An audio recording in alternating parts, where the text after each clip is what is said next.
So last week, actually 2 weeks ago, I had to change out the headlight bulb on my 2015 Grand Cherokee, and this was the driver's side.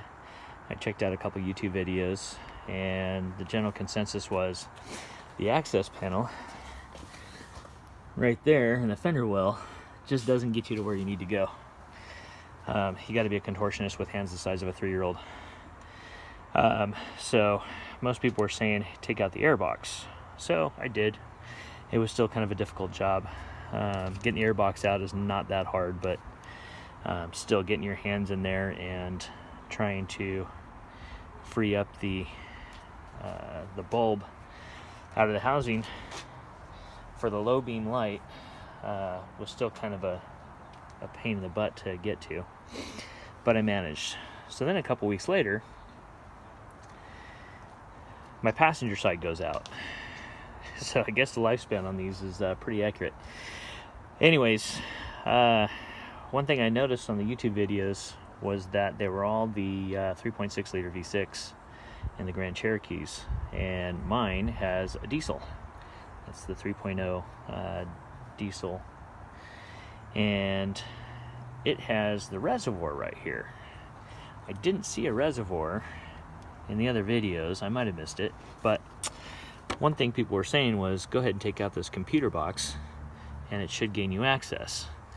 Well, that's still kind of a hard reach to get back there. And again, the access panel and the fender well is not going to get you there. Just so you can see, as soon as you get in there, it's blocked by that support. You can't get your hand around it. So I noticed you got a bolt here for the reservoir, and I thought, maybe I can move that out of the way. That'd give me a lot of room. So take out these clips. I already did this. Took out that clip. You got one more clip over here. I'll get back so you kind of see where I'm talking about. And there's a third clip. You could take it out, but I don't think you need to. So then once you get that, kind of peel this back. You could take off the rubber and have a little bit more freedom, but these little green clips don't like to come out too easily, and they often break because of the heat cycles on the motor. They could just get brittle and break. I didn't want to replace it, so just fold it back. You've got two 10mm bolts right there. Take each of those off.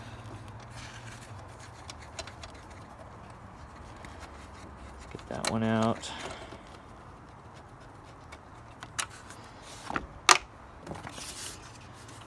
Take the other one out. And now you can pull this back. So we can do it with one hand right here. If I can do it with one hand, you know it's easy. And the bottom support, there's no bolt. I thought there might be, but I was glad there wasn't. It just, actually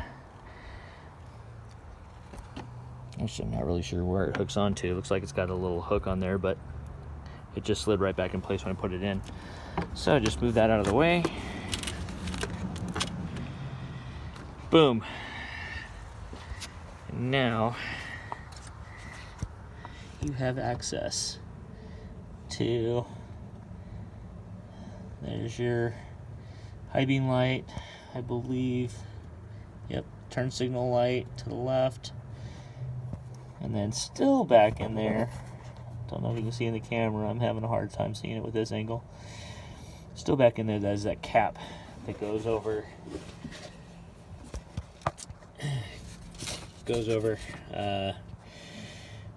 it's like a tube that holds the light, and you get the clip in there. But one thing I noticed was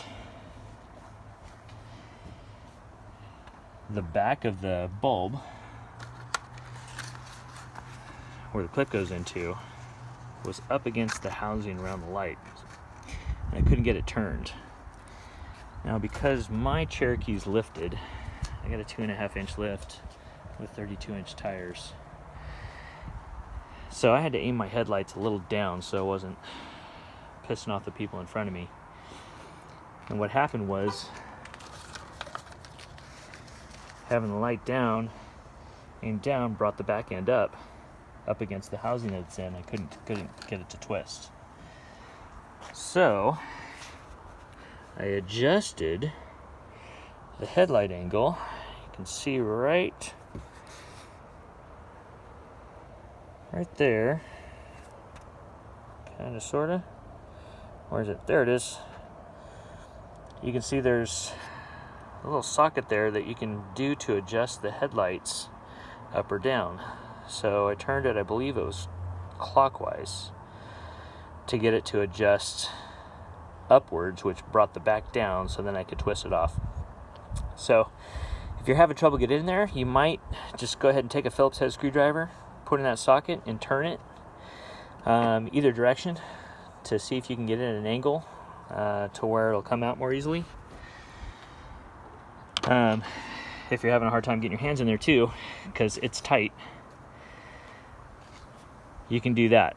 So hopefully this helps somebody else out, because I had to kind of troubleshoot it myself, figure it out. But now I'm done. I got the new headlight bulb in there. You can check out other videos to see how to get access into the headlight bulb. It's really just a kind of a dust cap, and then twist, turn, pull, and then take the light out and replace it. Hope this helps anyone. Take care.